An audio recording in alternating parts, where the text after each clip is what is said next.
Well, good morning, guys. It's Pastor Andy. Today is March the 21st, and we're looking together in Psalm chapter number 48.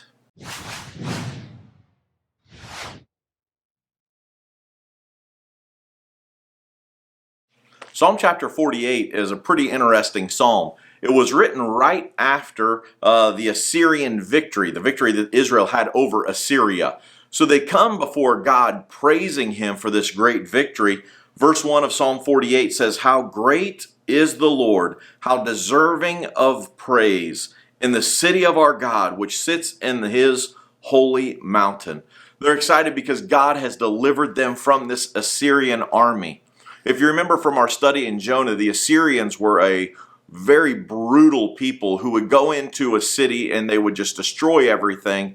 They would rape the women and children. They would take the men outside of the city and bury them up to their necks and stretch their tongue out and stake it in the sand until they died just a horrible death.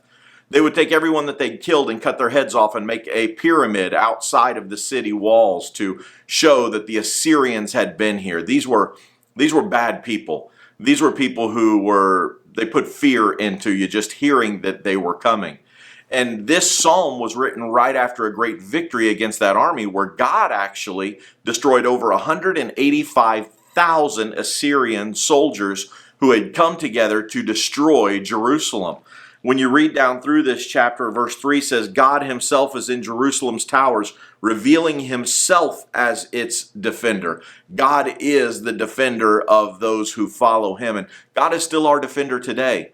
While we're not facing the Assyrian army and 185,000 enemies standing outside of our gates, we do have a virus that is our enemy right now, and Satan, who has allowed fear to come in and grip people's lives, because the Bible says that God's not the author of fear.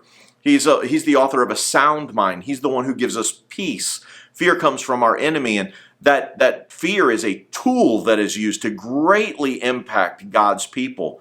But we have a God who cares. We have a God who defends. We have a God who protects us from our enemies. He goes down in this chapter to the end, in the last verse, and it says, "For that is what God is like. He is our God forever and ever, and He will guide us until we die." And that is so true even of us today, that we have a God who loves us. We have a God who protects us. We have a God who takes care of us.